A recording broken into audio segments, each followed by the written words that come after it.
নমস্কার।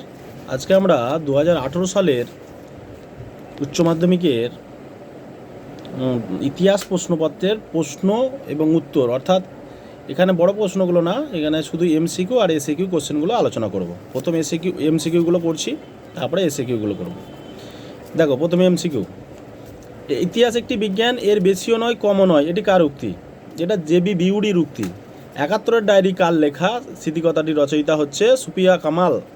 Vasco da Gama ভারতের কোন বন্দরে আসেন? এটা জানি আমরা সকলেই কালিকট বন্দরে। স্তম্ভ 1-2-এ সাম্রাজ্যবাদ একটি সমীক্ষা, এটা হবসন হবে। History of British India James Mill. Wealth of nations Adam Smith. সাম্রাজ্যবাদ ও পুঁজিবাদের সর্বোচ্চ স্তর, এটা হচ্ছে ভিআই লেলিন। এগুলো এর সাম্রাজ্যবাদ একটি সমীক্ষা, তার মানে ইম্পেরিয়ালিজম এ স্টাডি, এটা সেইখান থেকে দিয়েছে, ওটার বাংলা অনুবাদ এটা।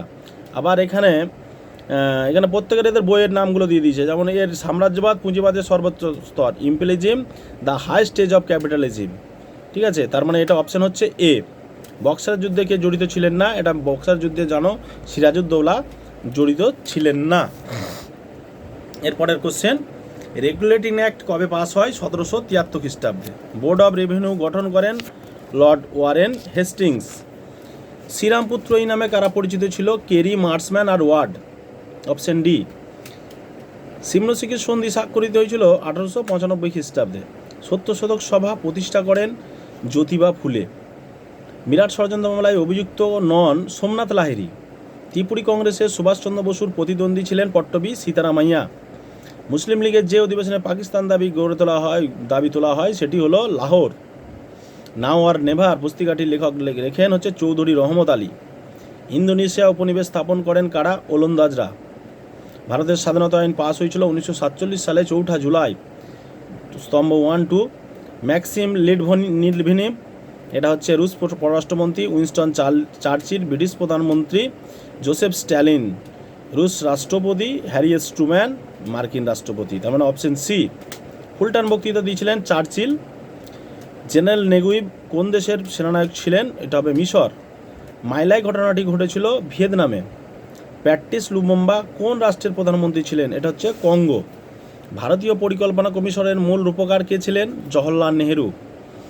ভারতীয় সংবিধান কার্যকরী হয় 1950 খ্রিস্টাব্দে। 1951 খ্রিস্টাব্দে প্রথম ইন্ডিয়ান ইনস্টিটিউট অফ টেকনোলজি কোথায় স্থাপিত হয়েছিল? এটা হচ্ছে খড়গপুরে হবে। 24টা হয়ে গেল এমসিকিউ। এবার এসএকিউগুলো। বলছে সাম্রাজ্যবাদ বলতে কী বোঝো? ওখানে সাম্রাজ্যবাদ আমরা আগের চ্যাপ্টারতেই পড়লাম, যে নীতির মাধ্যমে কোনো শক্তিশালী দেশ অন্য দেশের শাসন কায়েম করে তাকে সাম্রাজ্যবাদ বলে। ভাস্কো ডা গামা ভারতে কবে আসেন? 1498 খ্রিস্টাব্দে কালিকট বন্দরে এসেছিল। বাণিজ্যিক মূলধন বলতে কী বোঝো? আমরা এটা একবার করেছি, 2015 সালে কোশ্চেনটা আছে। বেশিরভাগ কোশ্চেনই রিপিট হয়েছে, দেখবে 2015 সালে আছে, যেটা হচ্ছে বাণিজ্যিক সংরক্ষণবাদ, যেখানে বলা হয়েছে যে পৃথিবীতে সম্পদ সীমিত এবং আমদানি কমিয়ে দিয়ে রপ্তানি বৃদ্ধি করার কথা বলা হচ্ছে। ইউরোপীয় অর্থনীতি জগতের মূল ভিত্তি হচ্ছে বাণিজ্যিক মূলধনবাদ।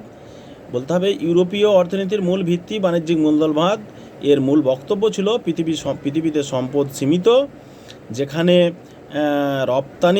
আমদানি কমিয়ে রপ্তানি বৃদ্ধি করার কথা বলা হয়েছিল, এটা বলতে হবে।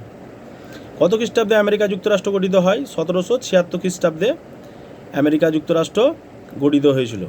ভারতের সুপ্রিম কোর্টের প্রথম প্রধান বিচারপতি কে ছিলেন? এটা আমরা জানি, স্যার এলিজা এমপে। সূর্যাস্ত আইন কি? আমরা জানি চিরস্থায়ী বন্দোবস্তে সূর্যাস্ত আইন কথাটি ছিল। সূর্যাস্ত আইনে বলা হয়েছিল যে জমিদাররা তাদের নির্দিষ্ট বছরের নির্দিষ্ট দিনে ঠিক সূর্য অস্ত যাবার আগে তাদের বকেয়া খাজনা সমস্ত মিটিয়ে দিতে হবে, নতুবা তাদের জমিদারি হ্রাস পাবে বা জমিদারি লোপ পাবে। এটাই হলো সূর্যাস্ত আইন। চিরস্থায়ী বন্দোবস্তের সঙ্গে এটা যুক্ত ছিল। ক্যান্টন বাণিজ্য কাকে বলে? চীনের ক্যান্টন বন্দরকে কেন্দ্র করে 8শ শতাব্দীর দ্বিতীয় ভাগ থেকে সে দেশের পাশ্চাত্য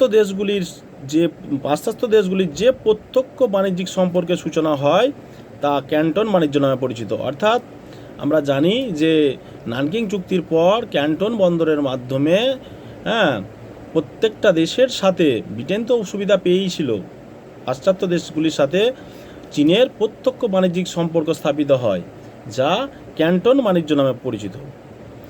ভারতে কবে রেলপথ স্থাপিত হয়? এটা জানি 1853 খ্রিস্টাব্দে 16 এপ্রিল। হ্যাঁ, বোম্বে থেকে থানে লর্ড ডালহৌসি করেছিলেন। চার্লস উড কে ছিলেন? চার্লস উড ছিলেন বোর্ড অফ কন্ট্রোলের সভাপতি। তিনি 1854 খ্রিস্টাব্দে উচ্চশিক্ষা বিস্তারের জন্য ইংরেজি ভাষার উপর গুরুত্ব দেন এবং একটা নির্দেশনামা জারি করেন, যেটা উডের নির্দেশনামা নামে পরিচিত। কলকাতা বিশ্ববিদ্যালয়ের প্রথম উপাচার্য কে ছিলেন? এটা স্যার জেমস কোলভিল। আর যদি ভারতীয় বলেন তাহলে স্যার গুরুদাস বন্দ্যোপাধ্যায়। আর্য সমাজকে প্রতিষ্ঠা করেন আমরা জানি স্বামী দয়ানন্দ সরস্বতী 1875 খ্রিস্টাব্দে আর্য সমাজ প্রতিষ্ঠা করেছিলেন। চৌঠা মে আন্দোলন কত খ্রিস্টাব্দে অনুষ্ঠিত হয়েছিল? 1919 খ্রিস্টাব্দে চৌঠা মে চীনে চৌঠা মে আন্দোলন অনুষ্ঠিত হয়েছিল। সিমলা সাক্ষাৎকারের প্রতিনিধি দলের নেতৃত্বে গিয়েছিলেন আগা খাঁ বা আগা খান। ভারতীয়রা সাইমন কমিশন বর্জন করেছিলেন কেন? আমরা জানি এক কথাই যে ভারতীয়রা সাইমন কমিশন বর্জন করেছিল কারণ সাইমন কমিশনে কোনো ভারতীয় সদস্য ছিল না, সেই কারণে ভারতীয়রা সাইমন কমিশন বর্জন করেছিল। পুনা চুক্তি কত খ্রিস্টাব্দে স্বাক্ষরিত হয়? 1932 খ্রিস্টাব্দে পুনা চুক্তি স্বাক্ষরিত হয়েছিল গান্ধীজির সঙ্গে আম্বেদকরের। 20 শতকে বাংলায় মন্বন্তর কবে দেখা দেয়? 1943 খ্রিস্টাব্দে, যেটা বঙ্গাব্দ যদি বলে 1350 বঙ্গাব্দ। সিআর ফর্মুলা কি? সিআর ফর্মুলা হচ্ছে ভারতের স্বাধীনতা অর্জনের লক্ষ্যে মুসলিম লীগ এবং কংগ্রেসের মধ্যে সমঝোতা বা ঐক্যবদ্ধ করার জন্য চক্রবর্তী রাজা গোপালাচারী একটা সমাধান সূত্র পেশ করেছিলেন, যেটা তার নাম অনুসারে বলা হয় সিআর ফর্মুলা। কংগ্রেস এবং মুসলিম লীগের ঐক্যবদ্ধ করার জন্য একটা সমাধান সূত্র পেশ করেছিলেন চক্রবর্তী রাজা গোপালাচারী, এটা হচ্ছে সিআর ফর্মুলা। সুভাষচন্দ্র বসু কাকে পূর্ব এশিয়ার ভারতের স্বাধীনতা আন্দোলনের জনক বলে অভিহিত করেছেন? এটা হবে রাসবিহারী বসুকে। সুভাষচন্দ্র বসু রাসবিহারী বসুকে পূর্ব এশিয়ার স্বাধীনতা আন্দোলনের জনক বলেছিলেন। কবে ভিয়েতনাম গণতান্ত্রিক প্রজাতন্ত্র স্থাপিত হয়? এটা 1945 খ্রিস্টাব্দে ভিয়েতনাম গণতান্ত্রিক প্রজাতন্ত্র স্থাপিত হয়েছিল। ন্যাটো পুরো কথাটি কি? North Atlantic treaty organization. North Atlantic treaty organization. Geneva সম্মেলন কেন ডাকা হয়েছিল? জেনেভা সম্মেলন ডাকা হয়েছিল 1954 খ্রিস্টাব্দে 20 জুলাই জেনেভা সম্মেলন আহুত হয়। এই সম্মেলনের উদ্দেশ্য ছিল দিয়েন বিয়েন ফুর যুদ্ধে ভিয়েতনামের কাছে ফ্রান্সের যে পরাজয় এবং ভিয়েতনামের ভবিষ্যতের প্রসঙ্গে আলোচনার জন্য। আমরা জানি দিয়েন বিয়েন ফুর যুদ্ধে ফ্রান্স আর ভিয়েতনাম হয়েছিল, ভিয়েতনাম জয়লাভ করেছিল এবং ফ্রান্স পরাজিত হয়েছিল। তাই ভিয়েতনামের ভবিষ্যৎ সম্পর্কে আলোচনার জন্য এই জেনেভা প্রোটোকল বা জেনেভা সম্মেলন হয়েছিল। তৃতীয় বিশ্ব কি? দ্বিতীয় বিশ্বযুদ্ধের পর সমগ্র বিশ্ব দুটি ভাগে বিভক্ত হয়ে যায়। একটা হচ্ছে মার্কিন যুক্তরাষ্ট্রের নেতৃত্বাধীন পুঁজিবাদী জোট, আর একটা হচ্ছে সোভিয়েত রাশিয়ার নেতৃত্বাধীন সাম্যবাদী জোট। এই দুই জোটের মধ্যবর্তী যে অনুন্নত উন্নয়নশীল দেশগুলি ছিল তারা তৃতীয় বিশ্ব নামে পরিচিত ছিল। বিশেষ করে এশিয়া ও আফ্রিকা মহাদেশের দেশগুলি তৃতীয় বিশ্বের অন্তর্গত ছিল। প্রথম নির্জর সম্মেলন কোথায় অনুষ্ঠিত হয়েছিল? 1955 খ্রিস্টাব্দে ইন্দোনেশিয়ার বান্দুং শহরে। 1955 খ্রিস্টাব্দে ইন্দোনেশিয়ার বান্দুং শহরে নির্জর সম্মেলন অনুষ্ঠিত হয়েছিল। তৃতীয় বিশ্ব বললাম। হোমি জাহাঙ্গীর ভাবা কে ছিলেন? ভারতীয় পরমাণু শক্তি কমিশনের চেয়ারম্যান ছিলেন হোমি জাহাঙ্গীর ভাবা, যিনি ভারতীয় পরমাণু বিজ্ঞানের যাকে জনকও বলা হয়, ভারতীয় পরমাণু বিজ্ঞানের জনকও বলা হয়, তিনি ভারতীয় পরমাণু শক্তি কমিশনের চেয়ারম্যান ছিলেন। ধন্যবাদ।